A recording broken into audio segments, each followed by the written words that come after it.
Donc je vous apporte le salut fraternel des camarades des Béton Lafarge dont je porte le mandat pour ce congrès, des camarades de mon syndicat, le SN Focos de Bretagne, et des camarades des camping-cars de Louisiane, et plus particulièrement à Jean-Louis Abotré. Donc depuis 2007, le président Macron, rapporteur adjoint d'Attali pour Sarkozy, ancien conseiller puis ministre de l'économie de Hollande, promettait le renouveau. Vous l'avez compris, en place depuis 2007, c'est la continuité et le libéralisme austère qui fête ses 10 ans. La sécurité sociale est considérée aujourd'hui dans le débat public seulement sous la forme d'un débat de comptables, éloigné des besoins humains. Un seul mot d'ordre, baisser les coûts. Les cotisations représentaient un salaire différé.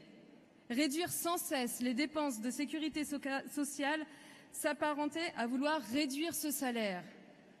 Pouvons-nous encore parler de salaire différé puisque les cotisations disparaissent au profit de l'augmentation de la CSG? Les exonérations patronales perdurent et la sécurité sociale les finance à la place de l'État.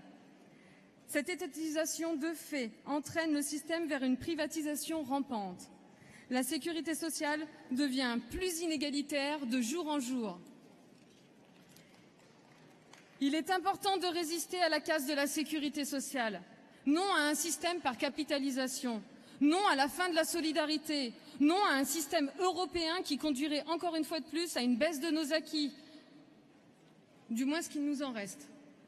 Oui à notre protection sociale française.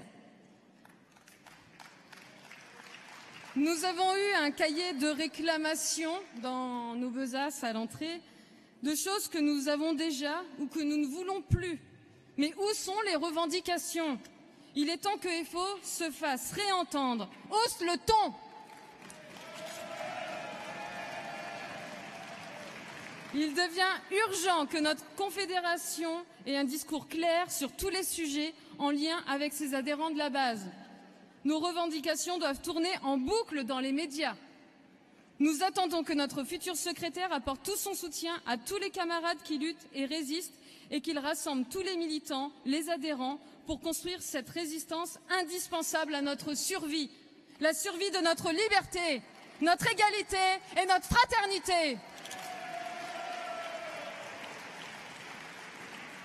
Il est également urgent de s'organiser et de construire la grève nationale unitaire pour bloquer le pays et pour donner plus de pouvoir à notre confédération. Fini l'éparpillement des luttes, on en a ras-le-bol.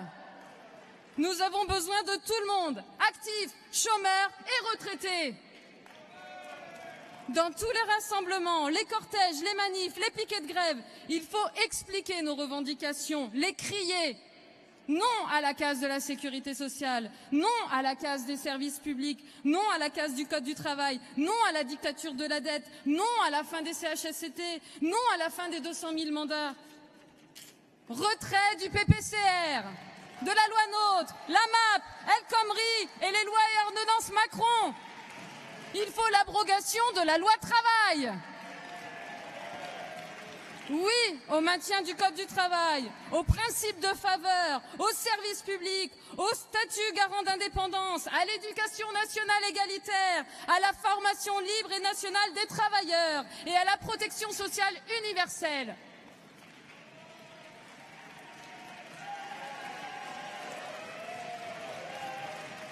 Mes camarades de chez Lafarge ont mangé le mur de la connerie du directeur de Lafarge qui vient d'être viré avec tout son staff et son chapeau. Ils m'ont mandaté afin que je vote pour la trésorerie et contre le rapport d'activité. Oui à la résistance, oui à la reconquête sociale de tous les syndicats unis. Vive le syndicalisme et indépendant, vive la CGT-FO. Merci à tous, bon appétit et bonne nuit. Merci.